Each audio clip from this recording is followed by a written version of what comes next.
En guided tur rundt i skildpaddegården i skildpaddehøjde. Vi starter i drivhuset.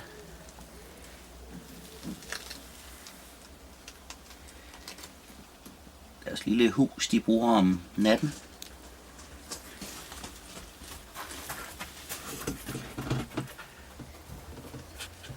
Og ud igennem lemmen, ud til selve skildpaddegården.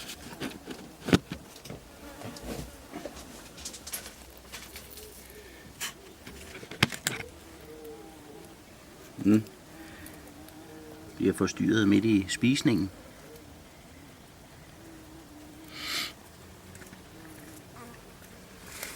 Jeg følger stierne rundt.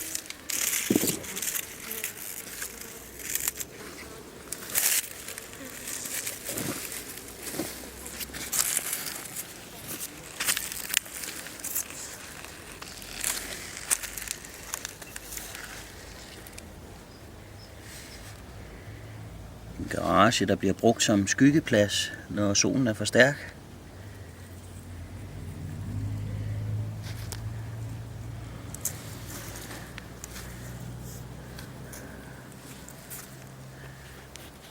Og en tur ned ad solstien, hvor der er sol hele dagen.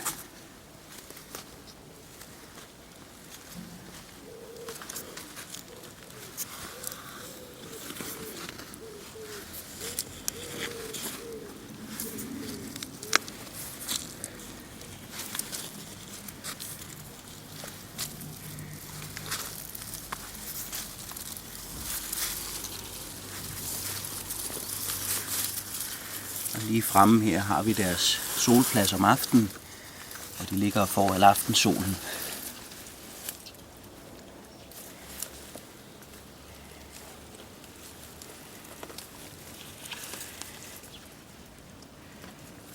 Lille vandhul.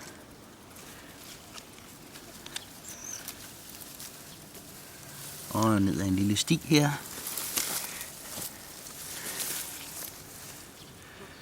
Og et lille blik op ad deres æglægningshøj, som de nok skal bruge til næste år måske. Men vi går lige tilbage her. Der er flere stier, de kan benytte.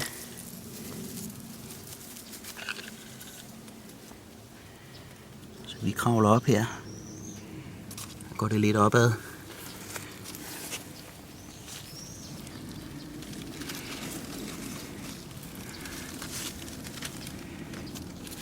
Endnu en garage, der kan benyttes.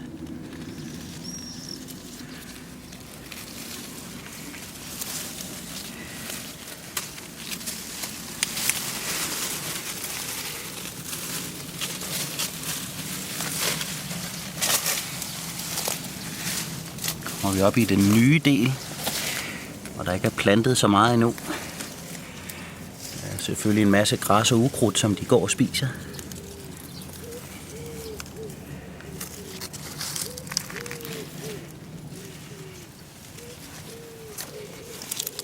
Og et vandhul, som er temmelig tørt i øjeblikket.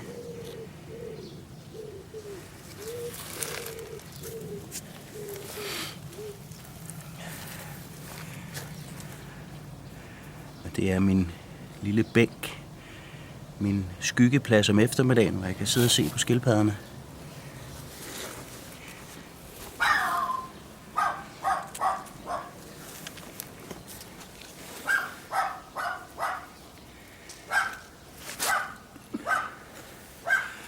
Der har de en morgensolplads, hvor de slikker sol om morgenen. Og så går vi nedad her. Her går det lidt nedad. Jeg kalder det motorvejen, de benytter den meget.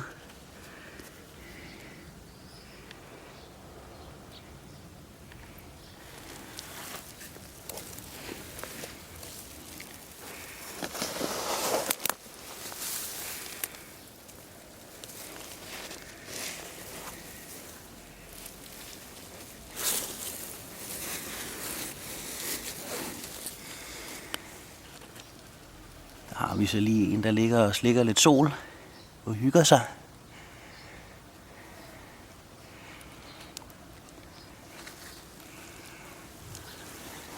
rundt her.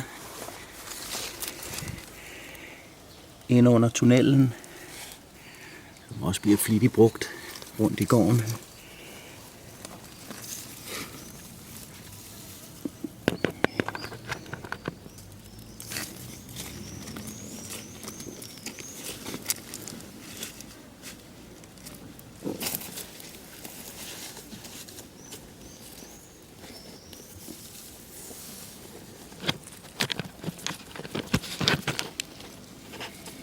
Vi kan se,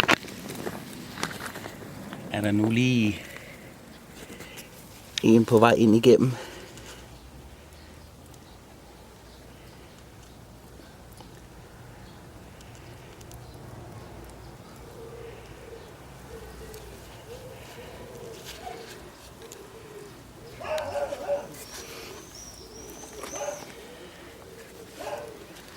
Ja, et lille vandløb.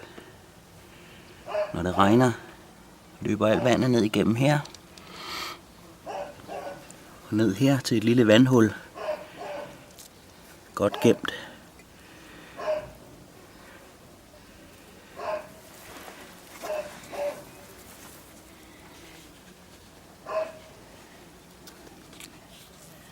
Og solen bliver brugt lige nu. Masser af dejlig sol.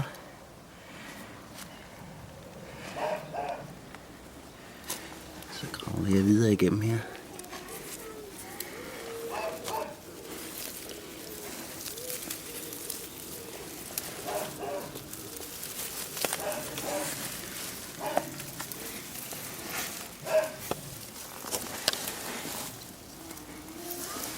Det var lige en lille hurtig guided tur.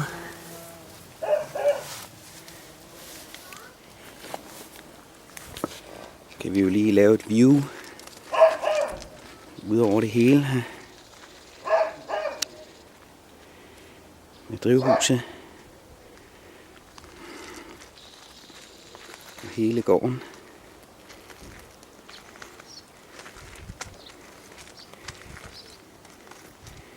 Med æglægningshøjen.